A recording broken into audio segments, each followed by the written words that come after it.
Yan, magandang araw mga best friend. Ito na po yung final result na inaabangan natin doon sa ating installation last time. Ito po siya dati.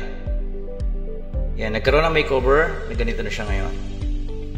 Yan, may cladding, may display rack, may slim cabinets, drawers. Yan po yun. Yung cabinets niya, syempre hydraulic, may sariling sarayan. Dalawa, nandun sa ilalim yung saksakan at saka yung switches ng mga ilaw niya. And then another drawers. Yung ilalim po na hagdan, lalagyan natin yun ng cabinet sa mga susunod na araw. Ayan po siya. So mayroon tayong LED light sa taas, meron din tayo sa baba.